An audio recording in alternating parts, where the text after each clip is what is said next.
नमस्कार, स्वागत है आपका प्रॉपर्टी प्लस में। मैं हूं दीपक यादव। अगर आप एनसीआर में रह रहे हैं तो वायु प्रदूषण आपके जीवन पर कितनी तरफ से हमला कर रहा है आप बेहतर तरीके से जानते होंगे। आर्थिक, मानसिक और स्वास्थ्य पर हर नजरिए से आप एक दबाव में जीने को मजबूर है। हमारा शो रियल एस्टेट से जुड़ा हुआ है, लिहाजा हम बात करने वाले हैं कि कैसे प्रदूषण रियल एस्टेट सेक्टर को नुकसान पहुंचा रहा है, निर्माण की रोक कैसे घर खरीदारों के माथे का बल बढ़ा रही है। रुक करते हैं रियल ट्रेंड्स का। एयर पॉल्यूशन के लिए रियल एस्टेट सेक्टर कितना जिम्मेदार है, निर्माण साइटों पर काम रोकने से एनसीआर में प्रदूषण की रोकथाम में कितनी मदद मिलती है, तो वहीं पहले से लेट लतीफी झेल रहे एनसीआर के रियल एस्टेट प्रोजेक्ट का काम रोकना क्या आखिरी विकल्प है। काम तो रुक जाता है लेकिन घर खरीदारों की ईएमआई नहीं रुकती है, वो चालू रहती है। ये कुछ सवाल है जो रियल एस्टेट से जुड़े लोगों के माथे पर लकीरें बढ़ाते हैं और एक बार निर्माण थमने के बाद कितनी तरह की मुश्किलें आती हैं, जानने समझने की कोशिश करते हैं। सबसे पहले डेवलपर्स का नजरिया समझते हैं। हमारे साथ हैं Pradeep Agarwal, chairman Signature Global. बहुत स्वागत है प्रदीप जी आपका जी बिजनेस पर। मेरा पहला सवाल आपसे ये होगा कि डीपीसीसी के मुताबिक वायु प्रदूषण में 30% हिस्सेदार कंस्ट्रक्शन साइट्स हैं। क्या एनसीआर में कंस्ट्रक्शन साइटों से फैलने वाले वायु प्रदूषण को नापने का सही पैमाना है? ऐसे में पॉल्यूशन की रोकथाम के लिए निर्माण कार्यों को बंद करने को आप कैसे देखते हैं? दीपक जी, सबसे पहले तो आपका धन्यवाद इस प्रोग्राम पे बुलाने के लिए मुझे। दूसरी बात, दिल्ली एनसीआर में अगर आप देखें तो जो अक्टूबर नवंबर का जो वक्त होता है, हर साल का ये एक वे बन गया कि हर साल एक्सपेक्टेड होता है कि स्मॉग होगा और कहीं ना कहीं बैन लगेगा। कंस्ट्रक्शन या ऐसी बहुत सारी एक्टिविटीज हैं उनके ऊपर बैन लगेगा। लेकिन मुझे लगता है इसके लिए और हमें बहुत सारा काम करने की नीड है, क्योंकि पॉल्यूशन का केवल एक कारण कंस्ट्रक्शन नहीं है। जैसा आपने कहा कि लगभग 30% के नियर अबाउट कंस्ट्रक्शन साइट से पॉल्यूशन क्रिएट होता है। मुझे लगता है वो भी एक रीजन है, लेकिन इसके साथ साथ और भी बहुत सारे ऐसे रीजन हैं जिनको हमें देखने की जरूरत है। खास करके अगर हम बात करें जो आपके व्हीकल्स है, मोटर व्हीकल्स, उनका एक बहुत बड़ा स्मॉग क्रिएट हो रहा है। आज आप देखिए कि अगर आप दिल्ली एनसीआर की बात करें तो मोटर व्हीकल इतने ज्यादा हो गए हैं कि एक सामान्य तौर पे भी अगर आप रोड पर चल रहे हैं तो आपके लिए यानी किसी एक स्थान से दूसरे स्थान तक जाना बहुत डिफिकल्ट हो गया है। मुझे लगता है कंस्ट्रक्शन के लिए शायद जितना एक स्टेप लिया गया है उसमें थोड़ा सा शायद उसको थोड़ा और रिलैक्स किया जा सकता था। जैसा कि आप जानते हैं, अगर आज की डेट की बात करें तो जो पॉल्यूशन का जो अंक है वो लगभग 462 के नियर अबाउट का आज की डेट का है। मुझे लगता है कि जितनी साइट्स हैं उनके ऊपर एक चीज अगर करने की एनजीटी परमिशन दे तो वो ज्यादा बेहतर है कि जितने भी डेवलपर्स हैं अपनी साइट के ऊपर ऐसे सेंसर्स लगाएं कि जिनकी साइट्स के ऊपर एक लिमिटेड मात्रा के ऊपर अगर पॉल्यूशन है तो वो अपनी कंस्ट्रक्शन कर सकते हैं, तो वो एक बेहतर कदम होगा। जैसा मैं आपको अपने कुछ साइट्स के बारे में बताता हूं। अभी हमने अपनी 2 साइट्स के ऊपर सेंसर लगाए और हमने सेंसर से देखा तो जो हमारी साइट्स के अंदर जो पॉल्यूशन है उसको हम कैसे कंट्रोल कर सकते हैं, वाटर के थ्रू कर सकते हैं, छिड़काव जो हम करते हैं उसके थ्रू कैसे कर सकते हैं, वो हमने कोशिश की है और वो कहीं ना कहीं उस वक्त कंट्रोल में आता है। प्रदीप जी, बिल्कुल ठीक बात है, डेवलपर्स को बड़ी जिम्मेदारी निभानी होगी। ऐसे में एक सवाल और आता है कि निर्माण कार्यों को रोकना और फिर से चालू करने को लेकर पूरी कंस्ट्रक्शन चेन पर कैसा असर पड़ता है, क्योंकि जाहिर है कंस्ट्रक्शन स्विच ऑफ ऑन करने जैसा नहीं होता है। इसके साथ सप्लाई चेन है, कंस्ट्रक्शन चेन है, मजदूर है, मशीनरी है, दोबारा गति पकड़ना कितना आसान होता है?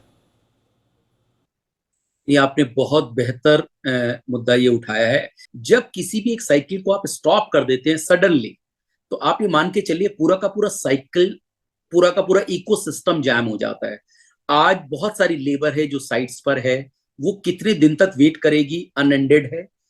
जो सप्लायर्स हैं, जो कॉन्ट्रैक्टर हैं, या उनके जो और कॉन्ट्रैक्टर के नीचे जितने लोग और काम कर रहे हैं, जो हमारे ऑफिसेज है, आप बताइए कि अगर वो पूरा का पूरा इकोसिस्टम ही कुछ वक्त के लिए जाम होगा तो उसका जो इम्पैक्ट है वो बहुत लॉन्गर टर्म के लिए आता है। फॉर एग्जाम्पल, अगर ये बैन जो है अगर 2 महीने तक कंटिन्यू रहता है तो उसको दोबारा से रीस्टार्ट करने के लिए मुझे कम से कम 2 से 3 महीने का और वक्त चाहिए सेम पेस में लाने के लिए।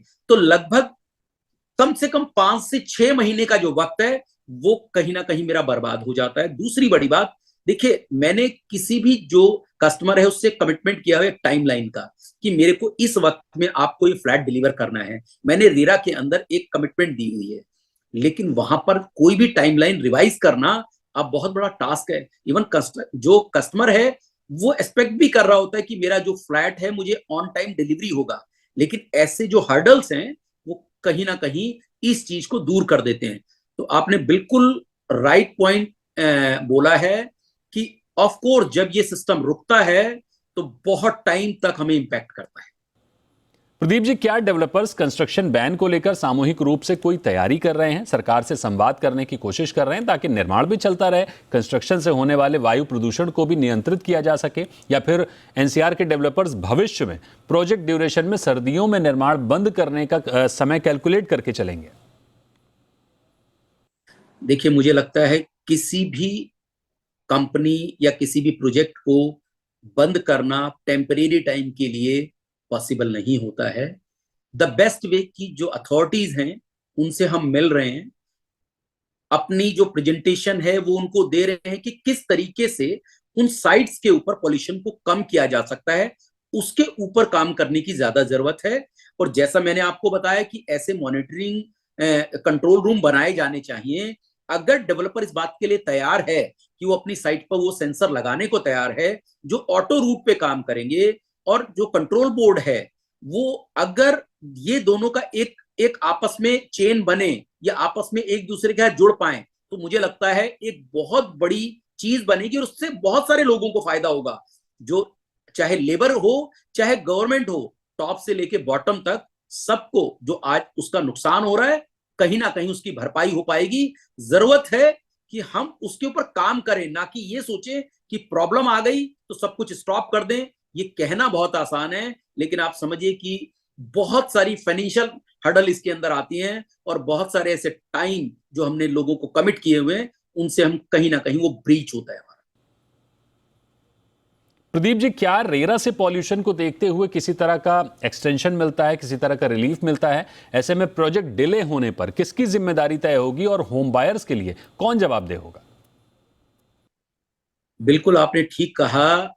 निश्चित रूप से ये जिम्मेवारी केवल और केवल डेवलपर की रहती है, क्योंकि रेरा से जब भी पीछे कभी भी टाइम में एनजीटी के बैन हुए हैं तो मैंने पिछले वक्त में कभी भी रेरा को इन नॉर्म से रिलैक्स करते हुए नहीं देखा है।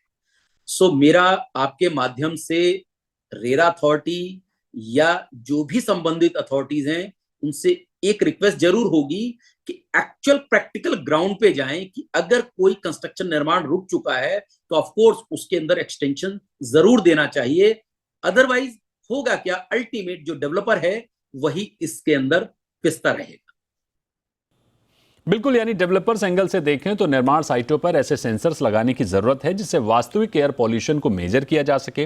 रेरा से अपील की जा रही है कि निर्माण की रोक के चलते प्रोजेक्ट को एक्सटेंशन मिले, कोई बीच का रास्ता निकले जिससे विन विन सिचुएशन बन सके। बहुत शुक्रिया करेंगे आपका प्रदीप जी हमारे साथ जुड़ने के लिए। और अब बात करते हैं अगले रियल ट्रेंड्स की। अब टाउन प्लानर के नजरिए से समझने की कोशिश करते हैं कि आखिर एनसीआर में हर साल हो रहे वायु प्रदूषण के लिए रियल एस्टेट सेक्टर कितना दोषी है। रियल एस्टेट सेक्टर से कहां चूक हो रही है, या फिर कोई और विकल्प हो सकता है कि जिससे निर्माण भी ना रुके और प्रदूषण भी नियंत्रित हो सके। हमारे साथ हैं जाने माने आर्किटेक्ट और सीपी कुकरेजा के मैनेजिंग प्रिंसिपल दीक्षु कुकरेजा। स्वागत है आपका दीक्षु जी जी बिजनेस पर। मेरा पहला सवाल आपसे यह होगा कि कंस्ट्रक्शन रोकना कितना वाजिब है? देखिए दीपक जी, जो अभी दिल्ली और एनसीआर एरिया की कंडीशन है, एयर क्वालिटी है, मतलब ये तो एक तरीके से ब्रीदिंग हेल बनता चला जा रहा है। गैस चेम्बर, पता नहीं क्या क्या नाम इसको दिए जा रहे हैं। और सबसे जरूरी मैं कह रहा हूं कि इसका क्या ग्लोबल इम्पैक्ट पड़ रहा है। एक तरफ हम इन्वेस्ट इंडिया की बात कर रहे हैं और प्रोग्रेसिव इंडिया दिखा रहे हैं, और एक तरफ हम ये भी मैसेज भेज रहे हैं कि हमारे शहर में अब इंडस्ट्री बंद हो, कंस्ट्रक्शन बंद हो, रियल एस्टेट बंद हो, प्राइवेट ऑफिसेज बंद हो, स्कूल्स कॉलेजेस बंद हो। तो ये किस तरीके का प्रोग्रेस है? तो ये बहुत ही अनफॉर्चुनेट चीज है, और इसका ऑब्वियस इम्पैक्ट पड़ रहा है इंडियन इकोनॉमी पे, हमारी रियल एस्टेट इंडस्ट्री के ऊपर, एंड इन जनरल मैं कहूंगा जो इंडिया की इमेजेबिलिटी पे उस पे कितनी हानि हो रही है। और देखा जाए तो सिटीजन्स का कितना नुकसान है। ये एक इकोनॉमिक रेट्रोग्रेड स्टेप है जो लेना शायद जरूरी पड़ रहा होगा, बट बहुत अफसोस की बात है कि इसका कोई सोल्यूशन, साल के बाद साल ऐसा निकल रहा है लेकिन कोई सोल्यूशन सामने नहीं लाने को तैयार। दीक्षु जी, इसमें अहम सवाल बनता है कि रास्ता क्या है। एक तरफ हम निवेश की बात करते हैं, इमर्जिंग कंट्री की बात करते हैं, दूसरी ओर हम दुनिया को यह तस्वीर पेश कर रहे हैं कि हमारे शहर गैस चैम्बर बनते जा रहे हैं। क्या किया जाए जिससे प्रदूषण भी रुक जाए और निर्माण भी जारी रहे, समस्या भी हल हो जाए? देखिए, रास्ता सब, इसमें दो तीन चीजें मैं सजेस्ट करूंगा। सबसे पहली तो ये है कि where there is a will there is a way. मतलब सबको दिखाई दे रहा है कि हम एक एक सिटीजन जो एनसीआर में रह रहा है उसकी लंग्स की कैसी तबाही की जा रही है, क्या हमारी सेहत के ऊपर ये इस तरीके की हानि हो रही है, तो इसकी सोल्यूशन क्यों नहीं निकाली जा सकती। आज की डेट में एज एन आर्किटेक्ट मैं आपको बता सकता हूं कि जब प्रोजेक्ट के एस्टिमेट्स बनते हैं, हम दिल्ली में जो प्रोजेक्ट करते हैं, 12 में से 8 महीने एक्चुअल कंस्ट्रक्शन हो सकती है, 2 महीने तो मॉनसून में खराब होते हैं और 2 महीने हमने ये ऐड ऑन कर दिया है कंस्ट्रक्शन बैन्स का। तो इससे कितना बड़ा इकोनॉमिक हार्म क्रिएट किया जा रहा है। बिना बात के प्रोजेक्ट कॉस्ट बढ़ रही हैं, जो लेबर, जो मटेरियल, जो सब कुछ मांग साइट पे आना होता है वो रुक जाता है। लेकिन क्या आप ऐसे स्विच ऑन ऑफ कर सकते हो? आपकी लेबर, माइग्रेंट लेबर आती है, वो आइडल बैठी हुई है, फिर लेबर वहां से डीमोबिलाइज कर दी जाती है, क्या 24 घंटे में वापस आ सकती है? तो इस तरीके से बहुत सारी चीजें हैं जिनका होलिस्टिक व्यू होना जरूरी है। और जैसा मैंने कहा, कंट्री की, सिटी की इमेजेबिलिटी पे क्या इफेक्ट पड़ रहा है, ह्यूमन बीइंग्स और सिटीजन्स की हेल्थ और उनके साइकोलॉजिकल वेलबींग पे क्या इंपैक्ट पड़ रहा है, इसका कौन जवाब दे। दीक्षु जी, कुछ सालों पहले हमने बीजिंग के प्रदूषण को लेकर तमाम खबरें पढ़ी, लेकिन अब बीजिंग में हालात अलग हैं। मैक्सिको की खबरें पढ़ी, मैक्सिको में हालात अलग हैं। उन्होंने क्या किया जो हमें उनसे कुछ सीखने की जरूरत है? केस स्टडीज क्या कहती हैं?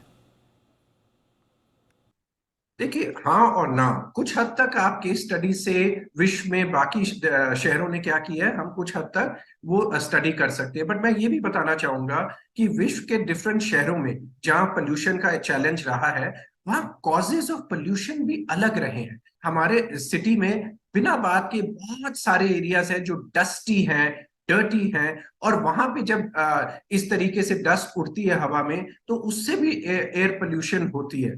अपना केएमपी पेरिफेरल तैयार हो गया है और रिंग रोड्स तैयार हो गई हैं, फिर भी वो ट्रक्स अंदर आ रहे हैं। क्यों आ रहे हैं?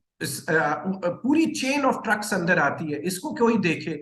कॉमन सेंस हमें सोल्यूशन दे रहा है, हमें इसमें एक विल दिखानी है कि ये प्रॉब्लम को सॉल्व करना है। वजह हम सब जानते हैं, लेकिन हमें अपनी political sort of slug fest से निकल के जस्ट एक विल के साथ ये चीज सॉल्व करनी जरूरी है। तब तक हम सेकंड बाय सेकंड दिल्लीइट्स और एनसीआर में रहने वालों की एक तरीके से जान ले रहे हैं। बिल्कुल सर, जैसा कि आपने बताया, ऐसे में मुझे अमेरिकी राष्ट्रपति की रेस में रह चुके एल गौर की डॉक्यूमेंट्री याद आती है, जिसमें एक मेढक गर्म होते पानी से भरे बर्तन में मौज से लेटा हुआ है, इस बात से अनजान कि आगे ये पानी उबलने वाला है।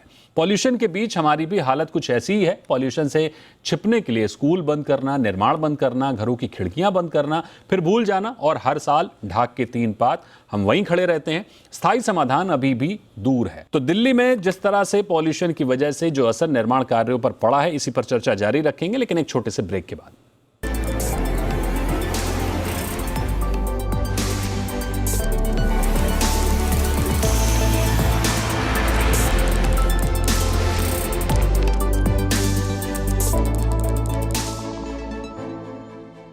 Welcome back. आप देख रहे हैं प्रॉपर्टी प्लस, और प्रॉपर्टी प्लस में आज हम चर्चा कर रहे हैं कि एनसीआर में हर साल आने वाला पॉल्यूशन हमें किस तरह से नुकसान पहुंचा रहा है, रियल एस्टेट सेक्टर को किस तरह से नुकसान पहुंचा रहा है, निर्माण थमने के बाद जो डेवलपर हैं, जो होम बायर हैं, या जो पूरी इंडस्ट्री है, उसको किस तरह से तकलीफ होती है, उसको समझने की कोशिश कर रहे हैं। एक्सपर्ट्स के साथ चर्चा जारी है और अब रुख करते हैं पॉल्यूशन एक्सपर्ट का।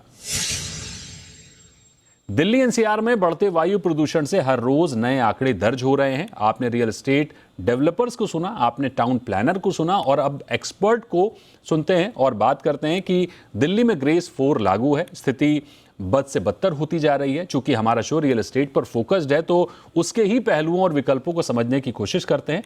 अब हमारे साथ जुड़े हैं doctor D Saha, farmer additional director CPCB यानी सेंट्रल पॉल्यूशन कंट्रोल बोर्ड। बहुत स्वागत करेंगे साहा साहब आपका। मेरा पहला सवाल आपसे यह होगा कि निर्माण कार्य वायु प्रदूषण के लिए कितना जिम्मेदार है? पूरा बहुत अच्छी सवाल।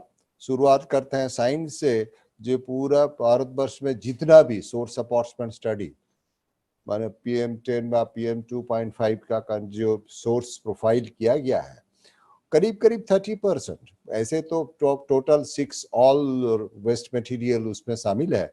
उसमें कंस्ट्रक्शन एंड डेमोलिशन वेस्ट का जो क्वांटिफाई किया गया है, it is around 30%। Now the problem is ये 30% कौन सा दिन का है और कब का है, ये कभी भी कोई भी एस्टिमेट हमें नहीं बताते हैं। It is an average estimate of 30%, it contains about 30%। ठीक है, this is number one issue. Now the problem is the winter में जब एक्टिविटीज होता है तो हमारा टॉप सॉइल, क्योंकि ये ऑल सॉइल रिलेटेड एक्टिविटीज है, मटेरियल हैंडलिंग रिलेटेड एक्टिविटीज होता है, और इसमें से जो फिजिटिव इमिशन जिसको हम चैनलाइज नहीं कर सकते हैं, जिसको हम तुरंत किसी जगह में मॉनिटरिंग का मेजरमेंट नहीं कर सकते हैं, ये स्थिति में होने के कारण इसका कंट्रोल करना ओपन एयर में is a difficult task, difficult question and difficult mitigation measure है। ये तो हमें पहले एक्सेप्ट करना पड़ेगा। It's a situation. साहब, क्या निर्माण कार्य पर रोक अंतिम विकल्प है? क्या ऐसा नहीं हो सकता कि निर्माण चालू रह सके और प्रदूषण भी नियंत्रित रहे? तो पॉसिबल है, क्यों नहीं पॉसिबल है, लेकिन वो करने के लिए आपके पास सफिशिएंट डाटा, आपके पास मिटिगेशन मेजर होना चाहिए, करेक्ट, इक्विपमेंट होना चाहिए, जो वर्कफोर्स है उनके पास पूरा नॉलेज होना चाहिए, occupational health, those who are associated with this activity, उसके पास जानकारी होना चाहिए, and data collection system should be robust, ताकि आप प्रूव कर सके कि I am not the polluter. ये अगर टैग आप कर सकते हैं, क्यों नहीं पॉसिबल? साहब, यही सवाल मैंने कई और लोगों से भी पूछा है, आपसे भी समझना चाहेंगे कि बीजिंग और मेक्सिको जैसे शहरों ने वायु प्रदूषण से निपटने के लिए क्या रणनीति अपनाई, उनसे हम क्या सीख सकते हैं? देखिए, बीजिंग का एग्जाम्पल, मैं खुद बीजिंग के गया हुआ हूं। इतना कंट्रोल्ड सिटी प्रोबेबली वर्ल्ड में दूसरा नहीं है। वो लोग एक एक्स्ट्रा पर्सन को भी अलाउ नहीं करते हैं, तो कंस्ट्रक्शन एक्टिविटीज का तो दूर रही है, एक्स्ट्रा एक व्हीकल अलाउ नहीं कर सकते हैं ड्यूरिंग दिस पीरियड। तो वो उनको वहां तो डिक्टेटरशिप चलता है, तो वो इसके साथ कंपेयर ना करे तो अच्छा है, क्योंकि सिचुएशन जो डिमांड करेगा, जो रेगुलेटर जो डिमांड करेगा, ये डिक्टेटरशिप जो उनका जो रिक्वायरमेंट है, उनको तो फुलफिल करना ही पड़ेगा। साहब, वायु प्रदूषण का कोई स्थायी समाधान है क्या? क्योंकि हम पिछले कई सालों से एक ही समस्या से जूझ रहे हैं, लेकिन फिर परिणाम शून्य है, समाधान कुछ नहीं निकलता है। ग्रोथ होगा तो पोल्यूशन होगा, कोई नहीं रोक सकता। आप जितना एक्टिविटीज बढ़ाएंगे, पोल्यूशन बढ़ेगा। अगर आप ग्रोथ झेलने की आपके पास पावर है, पोल्यूशन झेलने की भी आपके पास पावर होना चाहिए। मैंने 20 साल का दिल्ली का डाटा एनालिसिस किया। 2013 तक जो सिचुएशन था, दैट वाज से आपका SO2 कम हुआ है, कार्बन मोनोऑक्साइड कम हुआ है, जो आपका CNG इंट्रोड्यूस, मैं दिल्ली में बढ़ा हूं इसीलिए एग्जांपल दे रहा हूं, दूसरे शहर का भी एग्जांपल है। 2013 से लेके 2021 तक का कोई भी डाटा में चेंजेस और वेरिएशन नहीं है। 13 सब क्यों यूज किया मैंने?